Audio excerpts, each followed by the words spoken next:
Hey friends, today we are going to be doing on page 11 the Build Knowledge chart. So the directions say reread the Hopeville Ledger editorial pages. So that's all the articles that we've read this week. And we're not going to necessarily reread them right now. We're going to use our amazing notes we've made to just kind of summarize the arguments that were made by each of the writers of the letters. Then we're going to decide which editorial is most effective. That means which one does the best job proving their point, which one do you agree with. Today, for a speaking and listening grade, you are going to log into Class Dojo, and you are going to respond with which argument you agree with, or which one, in your opinion, is most effective. And so we're going to really try to take some good notes here so that you're able to make your point, use evidence to do so, and some reasons behind it as well. So the first article we have is Sunshine is Free, Go Solar.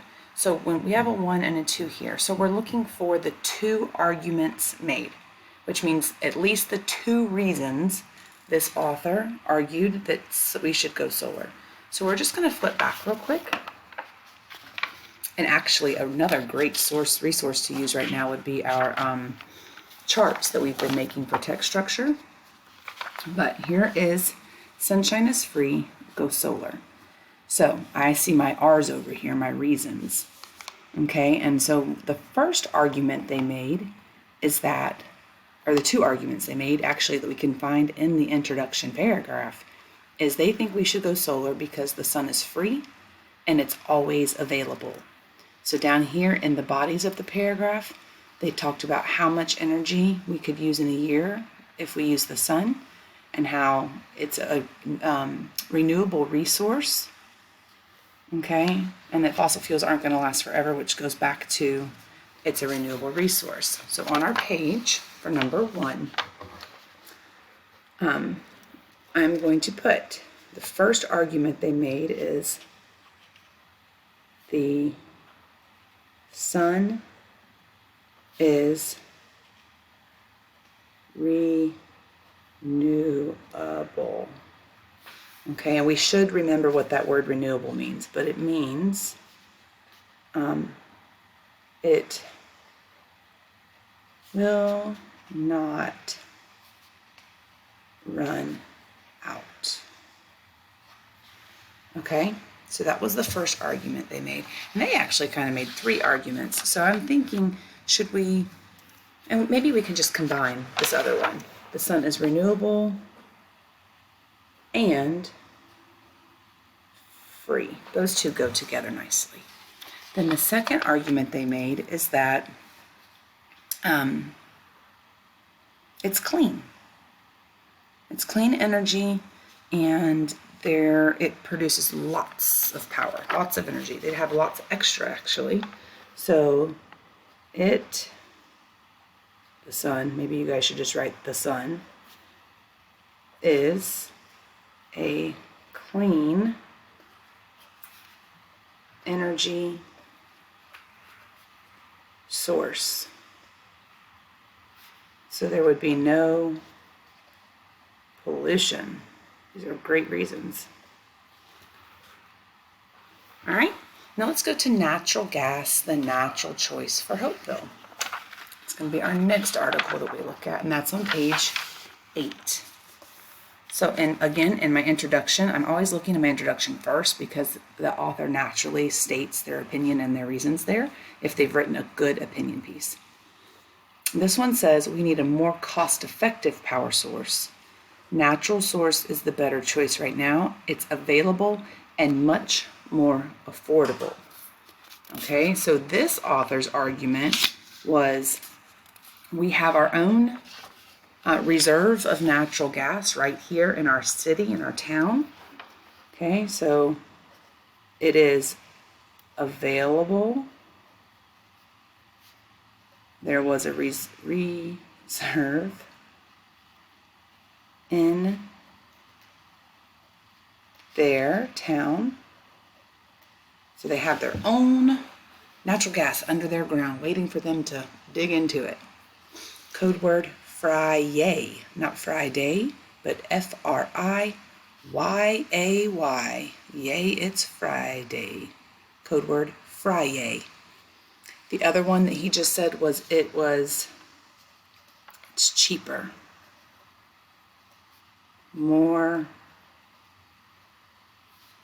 affordable. This was the article where they told us that the other solar plant that was built nearby cost $2 billion.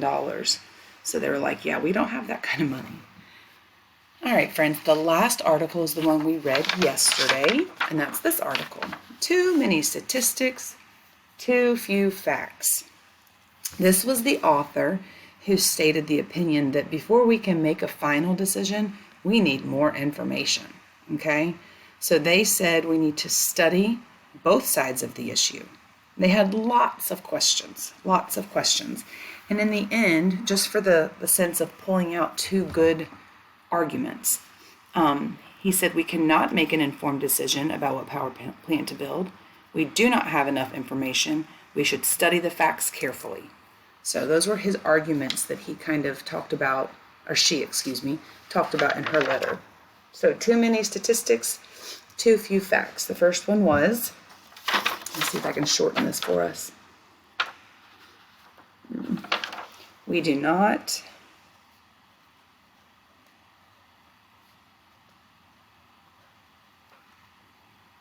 have enough information yet. And then the second reason, or the second argument was we need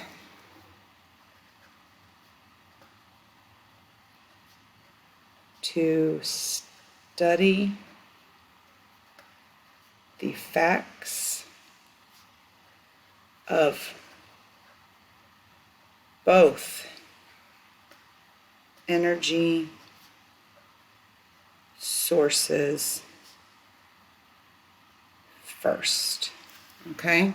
Now, I'm not going to do the most effective editorial because what you choose to be the most effective editorial, that means which one won you over? Which one do you agree with right now? Effective means it's done well. It was well written, they made great points, and you know what? I'm with you. So you have to choose that. But this part here is kind of the part that you're going to talk about in your video on Dojo today for your speaking and listening grade. So the question is, which of these three articles do you agree with the most? But not only do you have to tell us, I agree most with the author from Sunshine is Free, Go Solar, or Natural Gas, yada, yada, yada. You have to tell us why. So, which one? And I'm going to write this in a sentence that I would hope that you would respond to correctly. So you can restate the question. That's not the actual question, but that's what I want you to be thinking about. Which one and why? And the why is super important as we're studying our opinions and reasons and evidence for why we have an opinion. All right, my friends, don't forget the code word and what I said it was. And I will see you in just a little bit in morning meeting.